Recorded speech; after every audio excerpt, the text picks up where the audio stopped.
If you'd like online business explained to you in a way that you can actually understand, go to latenightim.com/explain. It's completely free and I made it just for you. Now, how about an episode? Episode 190. Late Night Internet Marketing. This week on the Late Night Internet Marketing Podcast, we're going to talk about why celebrating wins can be the thing that makes the difference in your business. All this and more on the Late Night Internet Marketing Podcast. The Late Night Internet Marketing Podcast. You've been working for somebody else, but you want a business to run yourself. You want to know how to start and where to begin. Can you get out your comfort zone, my friend? Yes, you can do it right when it's late at night. At the end of the day, your dreams burning inside. So keep it up and you will find that you're building your business one night at a time. And now, broadcasting late at night from a little studio in the big state of Texas, your host, Mark Mason. Hey, how is everybody doing? I am your host, Mark Mason, and I am coming to you from the little studio in Dallas. It's not actually late night, though. This is a rarely seen in nature daytime recording. And my question to you, first question is, does it sound different to you when I record in the daytime than when I record at night? One thing that might sound different to you is it might sound like I have a little more energy because I feel a little brighter. The sun is out. This is very exciting. I didn't even know that the microphone worked during the day because, after all, this is the Late Night Internet Marketing Podcast, but apparently it does. Thank you for joining me. I'm really glad you're here. Today, we are going to talk about the importance of celebrating wins in your business. And before you hit the next episode button, let me tell you, I think this is one of the most critical lessons that you can learn in your business, and not just for you, but also for your prospects. And I'm going to tell you why. But first, I want to tell you what motivated this episode. It's Saturday, and I just walked off the field literally about an hour ago from the last soccer game for the fall season for my daughter. She is 10, almost 10. By the time you hear this, she'll be 10. She plays for the Unicorns, or at least she did this season.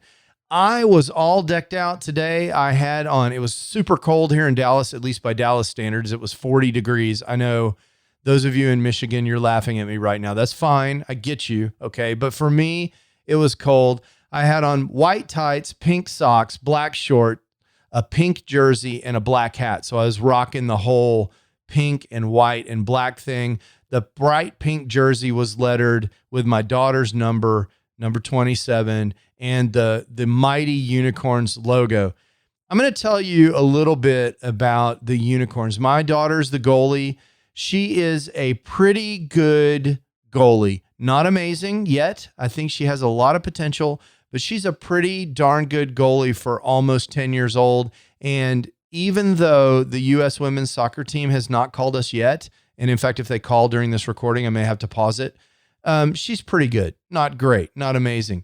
But I played goalie, and so like my son's baseball team, I am very excited about her and her soccer team because I understand the value that brings. I still think about playing soccer goalie.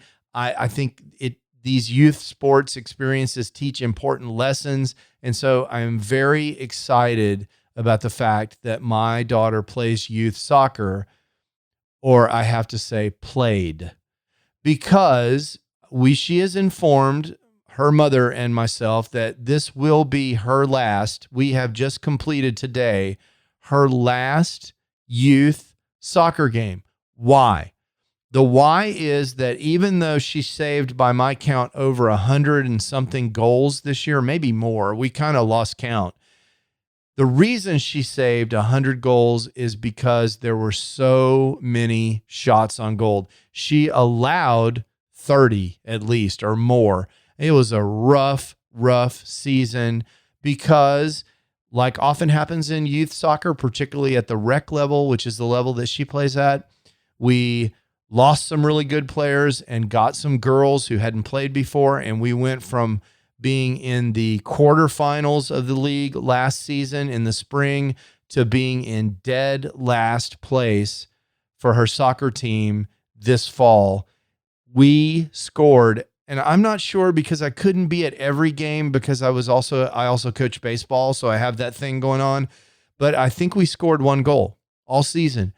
I attended games where this team did not have a shot on goal. And so all season long, my daughter got beat to death in goal. I think it's great experience for her on a sports repetition level. She got an enormous amount of shots on goal. She has improved dramatically during the season. And because of the way the defense was and the lack of experience, she has gotten a lot of experience handling one-on-one striker versus goalie situations when people would get loose on fast breaks. She learned a lot. But it was such a beating. They never won a game. And now she went from loving soccer last year to wanting to quit, or I think quitting, because in our house, we require that they play at least one sport. The kids play at least one sport at all times. And she's got dance, and that counts. And boy, does it count. I mean, she works her bottom off in dance. So I think she's going to quit, and I'm very sad about it. But I asked myself, I was trying to peel back this onion, why is she quitting? And the reason she's quitting is because there were no wins, and she did not like it. And it was an awful experience, and losing over and over and over again is a beating. And immediately my mind turned to internet business. And I thought, wow, how many times have you heard me say that the reason people fail at internet business is because they quit too soon? How many times have I said that? I wish I had a count. I'm sure there is some software somewhere that could go back through all 189 podcast episodes before this and count that up. It's a bunch of times. And I really believe that internet business, when you're on the right plan and you're doing things the right way, you will succeed if you do things the right way. And sometimes it takes iteration. And many people that I know that have quit too soon. And oftentimes they quit just before what I would estimate is a big uptick in success. So I got to thinking, well, why are these people quitting too soon? I mean, I've wondered about this many times, but today it was just really, the example was right there in front of me. They quit because they're tired of losing. They're beaten down. They're just tired of beating their head up against the keyboard day after day after day, and they can't see a way forward because all they see is loss after loss after loss. And my daughter can't really see a way forward in soccer right now at this moment, the day after the season ended. We'll talk to me again in a month and we'll see where we are. But she's got this mentality that losing isn't fun and she doesn't see anything but loss. So she quits. And I think many internet entrepreneurs have quit for the very same reason. They've tried something that didn't work and they tried again and they changed the thing and it didn't work fast enough and they quit. And so what can you do to combat that? I think one of the things that you can combat that with is celebration of small wins, finding reasons to congratulate yourself when you do something that makes some progress. I laugh because this happens in the podcasting space all the time. As you might imagine, I'm in a lot of podcasting groups. I've spoken at Podcast Movement and I do a lot of things in the podcast community. I've spoken at Podcast Dallas a couple of times. I really enjoy helping new podcasters. And one of the things that makes me grin, one of the reasons it makes me grin is because it totally used to frustrate Cliff Ravenscraft, is someone will come up to me and they'll say, Mark, I don't know what to do. I feel so beaten down because I only have 250 listeners. I'm like, dude, you have 250 listeners. Can you imagine if they were all in one room? They're listening to you. They're trusting you. That's an amazing thing. You should celebrate the win of getting to the 250 listener mark. You should be celebrating that. We know the power of this in corporate America. You know, I've been in corporate America almost 30 years, and we talk about the power of celebrating wins all the time. In fact, we train our managers to celebrate wins with their team because it reminds the team of the goals that are set and why they were set in the first place. If you take the time to celebrate the win, you see that you're one step further. You've eaten another bite of the elephant. And really what you're doing is you're retraining your mind to visualize that ultimate goal. And that in turn keeps you focused and reaffirms that this track that you're on to make this big goal must be working. After all, you're celebrating a win. You're acknowledging the fact that you made progress.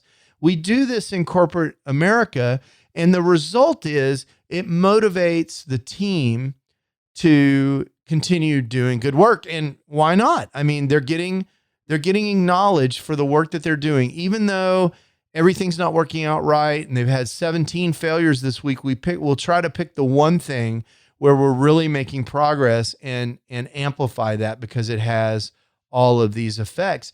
It creates a lot of energy around a positive outcome, and it reminds you as a person who had a win that you are a winner, and that helps to take care of all these limiting beliefs and self-doubt and all the stuff that creeps up when you lose over and over again. And I have to say, as a soccer team, my daughter's team didn't do any of this. We didn't take the time that we might have chosen to. Our coach is awesome. I'm not criticizing that guy. He's amazing. But this wasn't a thing that we focused on, at least to my expectation of understanding what we were doing right and trying to find a way to keep the girls motivated psychologically so that they could overcome this. And I think this is directly analogous to what I see in internet business, is that we have people that aren't taking time to celebrate these wins. And so I think it's really important. Now, how do you celebrate a win? What do I mean? What do I really mean? Well, if you get partway to a goal, you break your big goals into small milestones, you achieve the small milestones, you need to celebrate the win. I'll give you an example from my Digital Course Academy experience with Amy Porterfield that we've been talking about for my coming course. One of the milestones in that course is to complete course validation calls with people. That's a hard thing. I mean, for some people, that's a super hard thing. And I had some course validation calls that didn't go very well. But at the end of the day, I completed the amount of course validation calls that Amy had requested. And so I should have, I'm not sure I even did a very good job of this, but I should have taken time to celebrate the fact that I completed that milestone. Same thing with the course outline. Amy has a really aggressive course outline methodology that she asks her students to go through. It's a lot of hard work, and it involves like 40 billion Post-it notes, which I'm not even a Post-it note guy. So it's really hard for me. I should celebrate that, because this thing of releasing a course is super hard, especially one that's of the quality of the one that I'm trying to build. It's a very difficult thing. It's a very far out in the future goal, months and months of work and lots of self-doubt and other issues and distractions and other priorities competing. And so making those small wins important and celebrating them in some way is a huge, big deal in terms of motivation.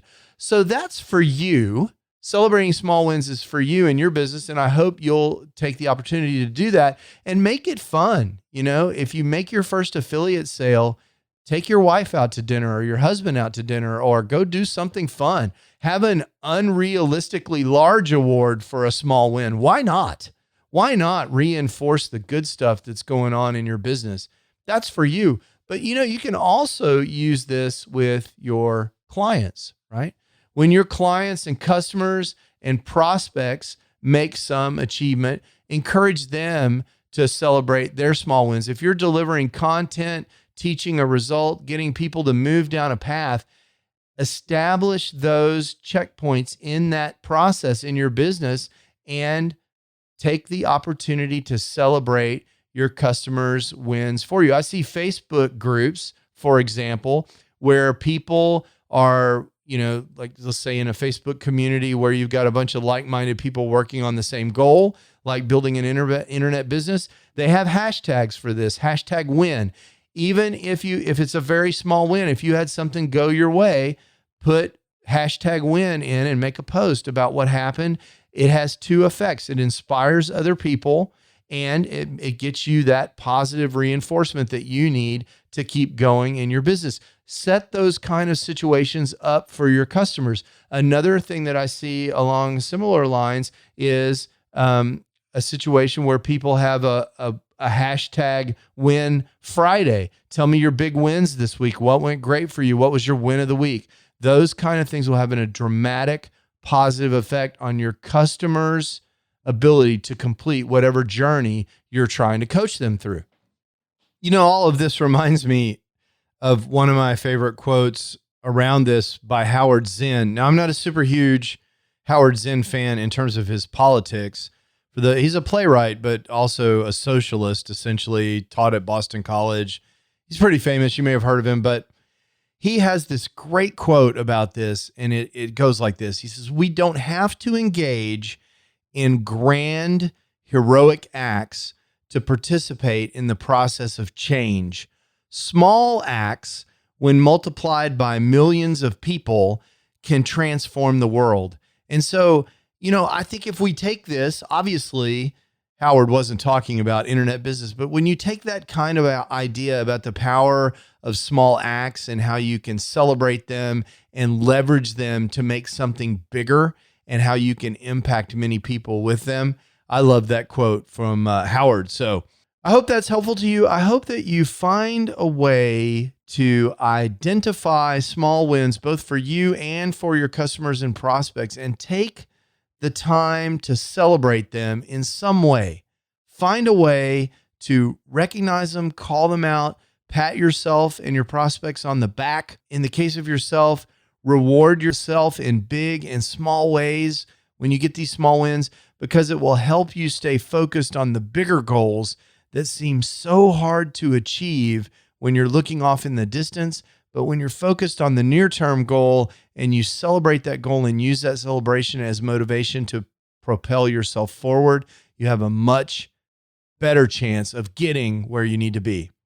And I guess for me to ask you to do that, it's only fair if I give you my own personal simple recipe on how to realize the small win leverage that I think that you can get.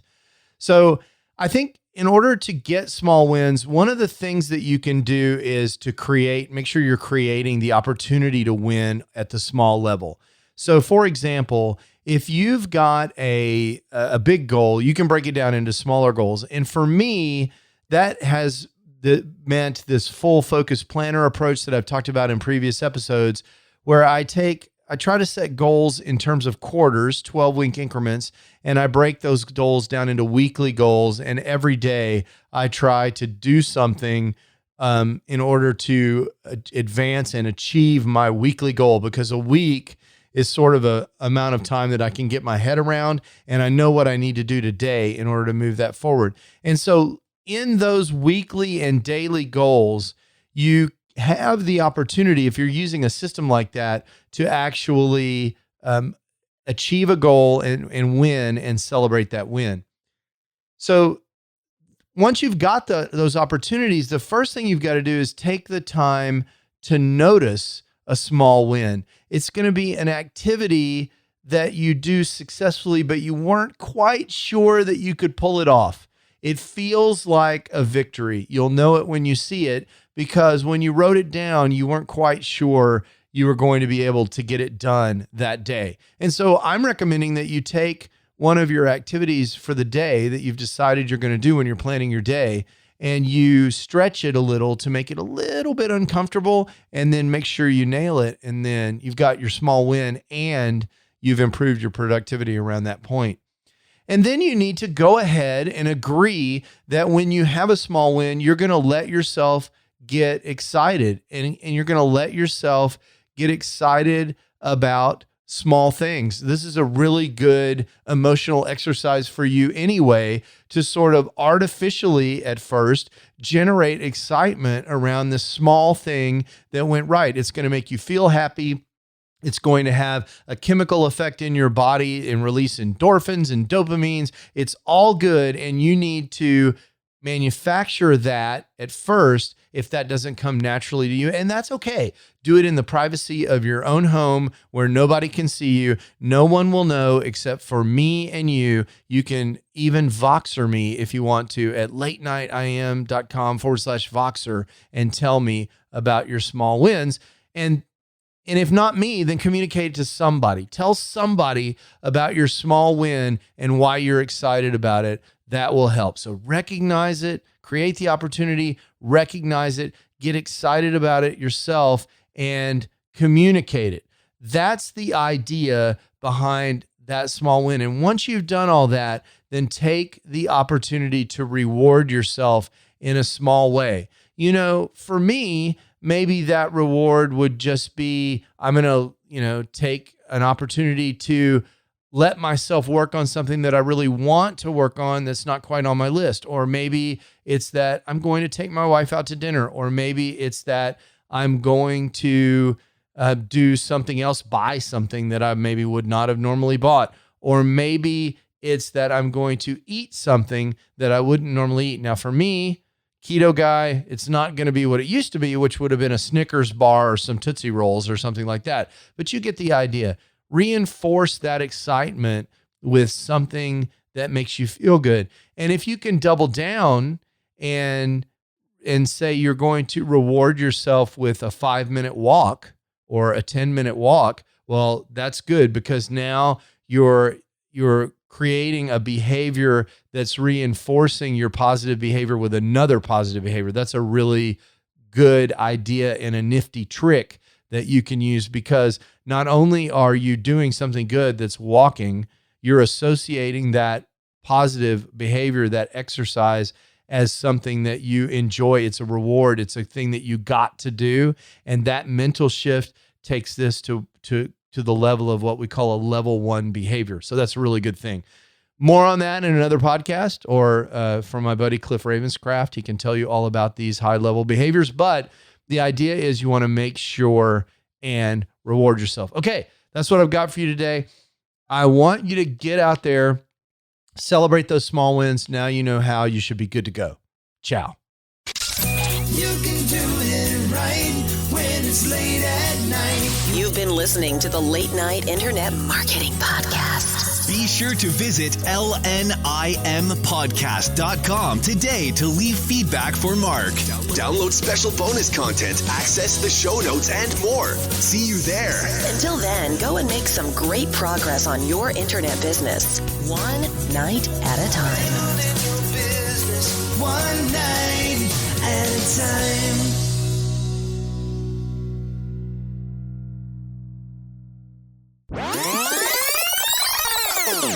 So sad about youth soccer. Oh my gosh.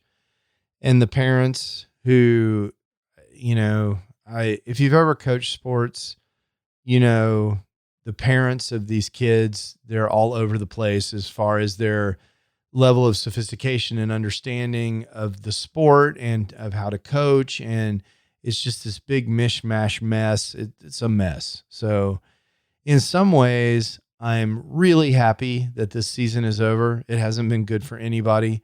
Although I was telling Morgan, it is an opportunity for her to learn how to lose gracefully, which she has done. And, I also employed the time-honored Cliff Ravenscraft strategy of what does this failure make possible? This circumstance of losing all your soccer games, what does it make possible? And quite frankly, it makes it possible for her to double down on dance, which is something she's very excited about. I'm a sports guy, so I'm a little bit less excited about that, but I'll come around on that. But, man, I'm sad. I'm so sad. Goodbye, soccer. Late night internet marketing.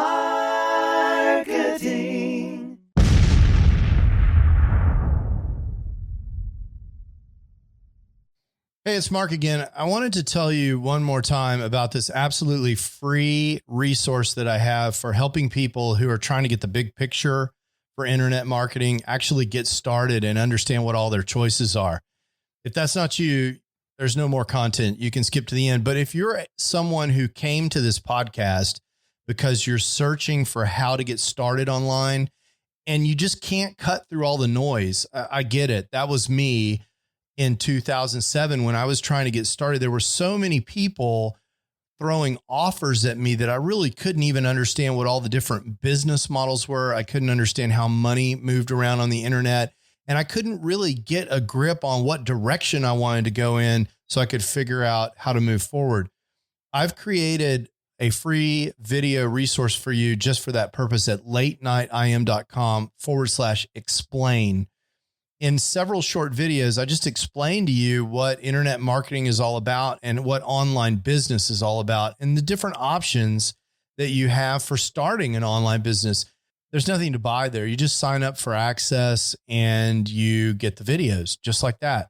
So if that's interesting to you, or if you know someone who's in a same situation, send them that link, latenightim.com/explain. And let me know what you think. I'd love to hear what people are thinking that are in the exact same position that I was in more than a decade ago in 2007. In some ways, it seems like yesterday. And in some ways, it seems like an entire lifetime ago. Again, that's latenightim.com/explain. Late night internet marketing.